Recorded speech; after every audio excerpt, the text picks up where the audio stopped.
welcome to FOBtv, the future of business. I'm very excited to introduce our guest today, Michael Byczkowski, who's the Global Vice President and Head of the Healthcare Industry for SAP. Thank you for joining us, Michael. Thank you for having me here, Kevin. It's a pleasure. Now, you are right in the middle of the vortex, if you would, of healthcare and pandemic response and all this stuff. So, but before we dig deep into that, let me just ask you, how's your life, your personal life and professional life changed as a result of the pandemic this last year? Oh yeah, it's really quite different. When I look back over the past year, me and also my entire team is actually working from home completely since a year. So we are really privileged that this is completely possible. What we figured out is new ways of how to keep in touch in this strange situation. Normally, we have quite some people in Waldorf, we have some people abroad, but we stay together, we do lots of things together with a very active engagement within the team. And keeping in touch was something we needed to learn completely new, and also to understand the needs and the challenges of all of us, because they differ from the time before. Yeah, so it was quite a year, quite an experience, learning experience, and now I think we slowly start to settle in this very new mode for us. Well, yeah, hopefully we don't have to settle in that mode for much longer. Fingers crossed. Yeah, I think overall the working mode will change. So I think people will going forward will work more from home, which is normally not the case, particularly in Germany or in larger parts of Europe.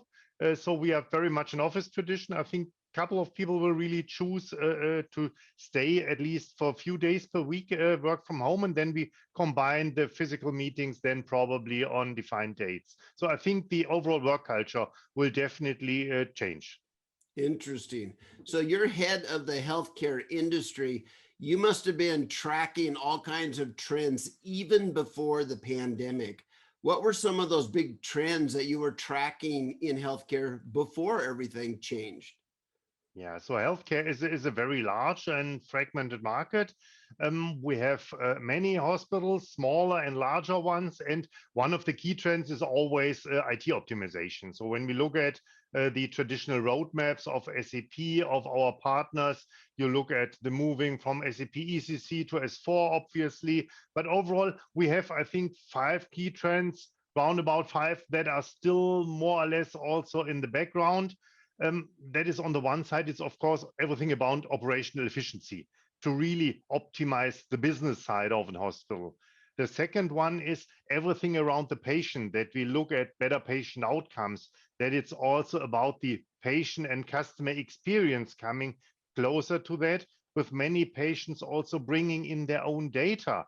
And that leads to the third point. This is really data-driven clinical innovation. What we see is super important, so that you not only combine the data that you generate inside your hospital per department, that you integrate it really across the entire hospital, across the entire treatment path, but also include the data that the patients are bringing with them via fitness trackers, via sometimes more on traditional media, DVDs or something, when you have the imaging, but also combine and connect to other hospitals where they have been treated before. And then last but definitely not least is the empowered workforce. That is particularly now, that stays the most important one, even during the changes to the pandemic, that the healthcare workers, the doctors, the nurses, everyone really at the hospital needs to be supported to really be able to cope with this completely new, unprecedented situation and this huge demand for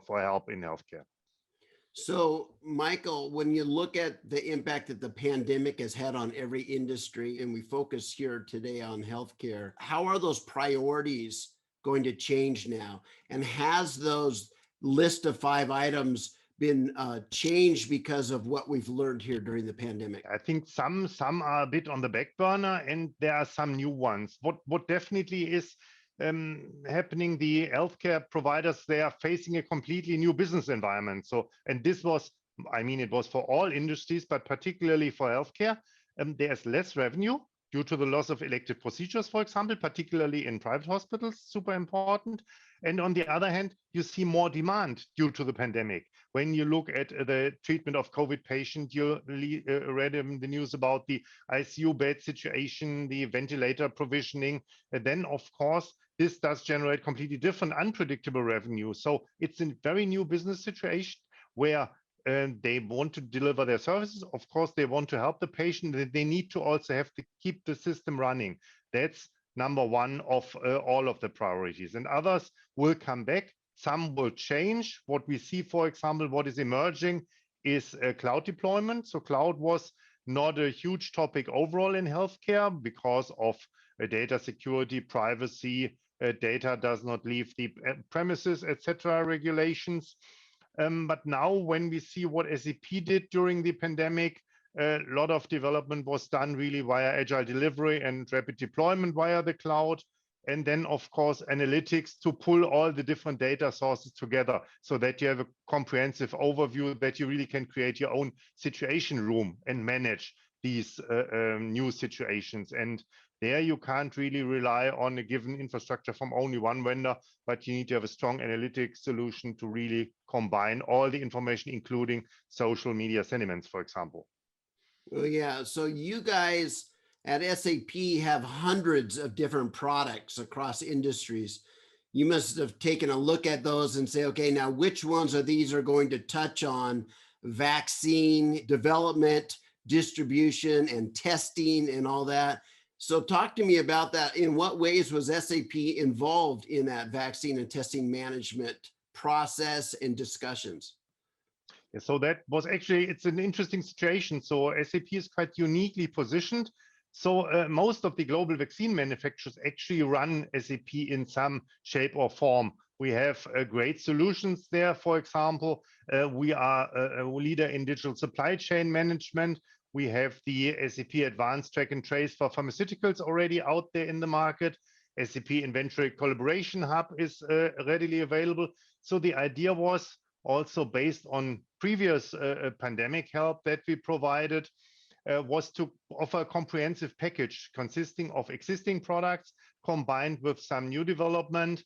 And this is what we call the Vaccine Collaboration Hub. So that's basically a holistic solution building on the strength of SAP on the digital backbone, but with also taking into account this complete new situation. Because, I mean, when we look at the overall vaccination, this is nothing new, and also digital supply chain is nothing new. But previously, the entire process was more or less a pull situation. So you went into your pharmacy, they ordered the vaccination, then this was all the way routed via the different warehouses to the manufacturer. But now it's really a push situation so that the manufacturers produce the vaccinations as fast as possible.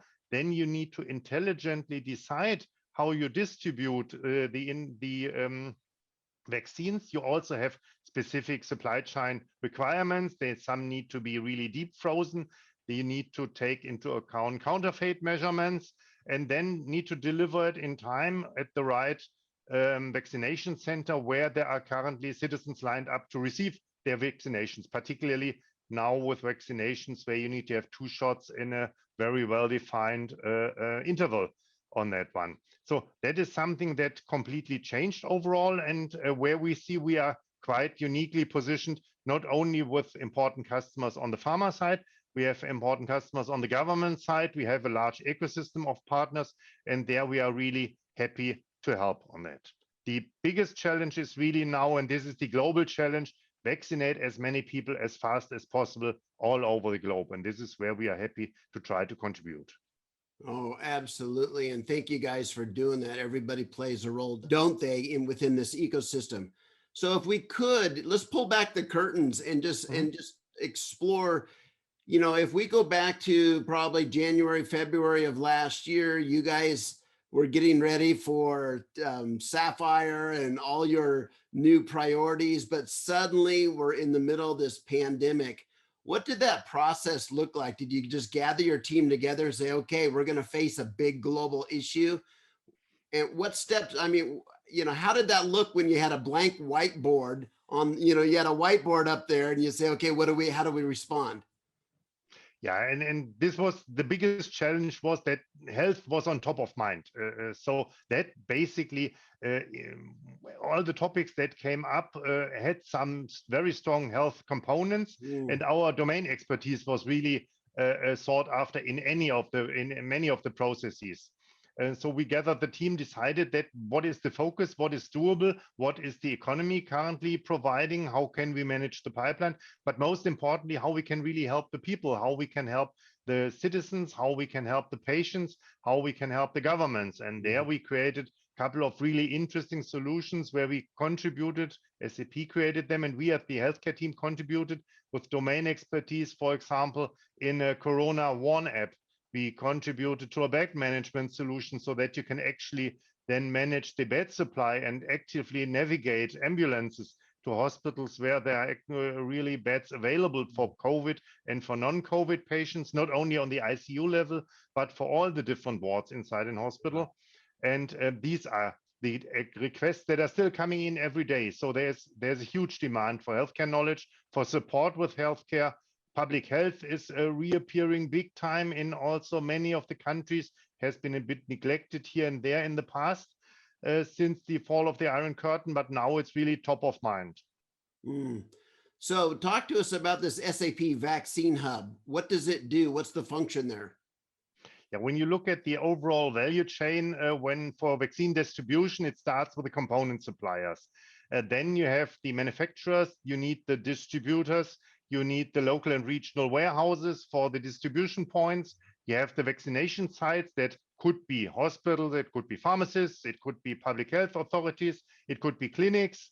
And then you have the citizens that actually need the vaccination. And for this all, you need a consistent network to monitor progress, to give an overview and provide transparency to the authorities so that they can apply their policy, change their policy as accordingly, and coordinate not only from the contract side, but also from the supply management side. So it's really about mission control, it's about supply chain planning, and most importantly about the value chain visibility so that they know exactly what is available by when and where, and can cater accordingly. Wow, absolutely required, because we see so many of the challenges that are faced is that there's stopgap measures, there's siloed data, people don't know where to get things, or they lose data in between. So terrific there. So in many industries, when I talk to the leaders in the industries, they say, yes, someday we'll return to normal, but normal will not be normal. It'll be post-pandemic normal. The world would have changed as a result of our experience here. So if we look post-pandemic within healthcare, how do you think it'll be a different place than it was pre-pandemic? The big trends will continue, but overall we have new trends. There will be much more focus on data, like I mentioned before, on data inside the hospital, data from outside. There is the huge trend regarding business networks and platforms to pull together data, to create data, to share data, also for research, treatment, and pharmaceutical development practices. Another big trend post-pandemic is definitely that will continue is cloud deployment. This is now so well accepted, and there will also, I assume there will be changes to quite some legislations in many geos so that cloud is easier implementable even for the specific industries like finance, like healthcare, like life sciences. When you look at regulated industries, and overall analytics and big data will play a major role. So that will basically pull then together the data aspect and make it consistent, not only for decision making, but also for research. Michael, I want to thank you so much for taking your evening to answer our questions and share your insights with us. I also want to thank SAP for all you guys are doing. And thank you for being in the right position when the SAP Vaccine Hub is most needed. You guys are there to answer it. So thank you for all you've done, and I appreciate your time. Thank you very much. And yeah, it's a really exciting time, and it's a privilege to be able to really help our customers to improve people's life and actively contribute to changing the world for the better. Thank you very much, Kevin. Thank you, Michael.